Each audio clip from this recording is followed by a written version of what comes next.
teman-teman, di sini saya akan menjelaskan tentang perkembangbiakan tumbuhan dan hewan dengan saya sendiri, Amalia Mariatul Fitriah, NIM 23208045.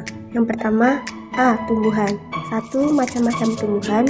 Ada A. Tumbuhan berbiji tertutup, B. Tumbuhan berbiji terbuka, C. Pakis dan D. lumut.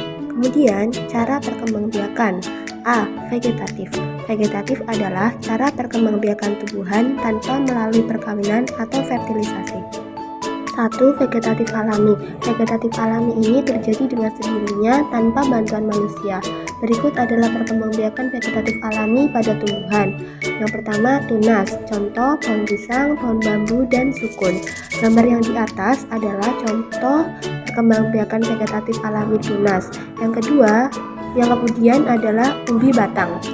16 bagian batang mengalami pengembungan karena dijadikan tempat penyimpangan cadangan makanan, contoh kentang, talas, dan ubi jalar. Yang ketiga ada rizoma, bagian batang yang berruas-ruas dan tumbuh horizontal di dalam tanah, contoh jahe, kunyit, kencur. Kemudian yang keempat ada umbi lapis, modifikasi daun yang tersusun rapat dan menebal berfungsi untuk cadangan makanan, contoh ada bawang-bawangan seperti bawang merah, putih, dan bombay. Yang kelima ada stolon atau gerahgi.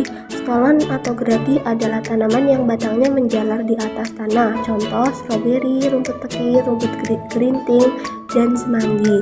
Kemudian yang keenam ada tunas adventif, contohnya cocor bebek, lidah buaya, dan kesemek. Nah, tadi kita sudah membahas tentang vegetatif alami. Sekarang kita membahas tentang vegetatif buatan. Vegetatif buatan ini terjadi karena adanya bantuan manusia. Yang pertama ada cangkok, di bawahnya itu ada tata cara mencangkok tanaman. Yang kedua ada stick. Stick itu memotong bagian tanaman dan kemudian ditanam agar menghasilkan individu baru. Dan yang ketiga ada merunduk.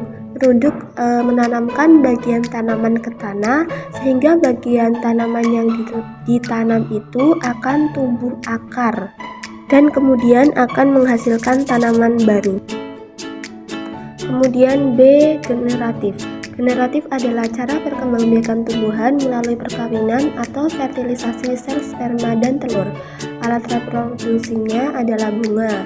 Dari gambar berikut contoh perkembangbiakan generatif. 1. Macam-macam perkembangbiakan generatif seperti penyerbukan, penyebaran biji, pembuahan, dan perkecambahan. Poin yang ketiga ada perkembangbiakan tumbuhan. A. Reproduksi angiospermae. Tumbuhan angiospermae atau tumbuhan biji tertutup adalah tumbuhan yang memiliki ciri bakal biji berada dalam bakal buah atau ovarium. Yang B. Perkembangbiakan tumbuhan gimnospermae. Dibagi menjadi dua. Yang pertama perkembangbiakan generatif seperti tumbuhan pinus dan melinjo, dan yang kedua perkembangbiakan vegetatif seperti tumbuhan pinus berkembang biak dengan tunas akar atau tumbuhan pakis haji berkembang biak dengan tunas yang disebut bulbil. C. Perkembangbiakan tumbuhan paku.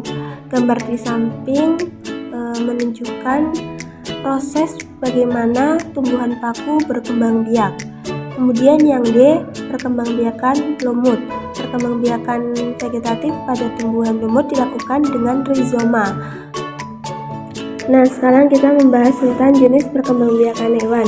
Ada dua cara, yaitu vegetatif dan generatif. Vegetatif dibagi menjadi tiga, ada tunas, fragmentasi, dan membelah diri. Kemudian generatif juga dibagi tiga, yaitu ovipar, vivipar, dan opovivipar.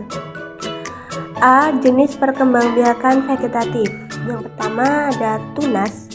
Gambar yang pertama itu contoh perkembangbiakan vegetatif tunas. Jadi tunas terbentuk dari tubuh induk yang menonjol. Nah, nanti benjolan itu akan membesar dan akhirnya memisahkan diri untuk menjadi individu baru dari tubuh induknya. Yang kedua ada fragmentasi. Fragmentasi yaitu memutus bagian tubuh tertentu yang akan menjadi organisme baru yang mirip dengan induknya. Dan yang terakhir ada membelah. Jenis perkembangbiakan ini dengan mudah membelah tubuh menjadi dua bagian yang sama besar yang akan menjadi individu baru. B. Jenis perkembangbiakan generatif. Pertama, ada ovipar atau bertelur. Ciri hewan ini yaitu tidak memiliki kelenjar mamae, tidak memiliki daun telinga, tidak menyusui anaknya, dan mengerami telurnya hingga menetas. Contoh hewannya ada bebek, ayam, angsa, dan masih banyak lagi. Yang kedua ada vivipar, beranak. Ciri hewannya memiliki kelenjar mamae, memiliki daun telinga, induk melahirkan, dan menyusui, termasuk hewan mamalia, dan memiliki rahim. Contoh hewannya ada sapi, kambing, kucing, kerbau, dan masih banyak lagi. Kemudian yang ketiga ada ovovivipar, beranak dan bertelur. Ciri-ciri hewan ovovivipar yaitu embrio tumbuh dan berkembang di dalam telur yang berada di dalam tubuh induknya, tidak memiliki kelenjar susu dan tidak menyusui anaknya kecuali platypus. Contoh hewannya ada kuda laut dan berang-berang. Yang terakhir ada perkembangbiakan hidup hewan. Setiap hewan memiliki tahap perkembangan hidup yang dimulai dari perkembangan embrio, proses kelahiran, perkembangan menuju kedewasaan, berkembang biak, dan mengalami kematian.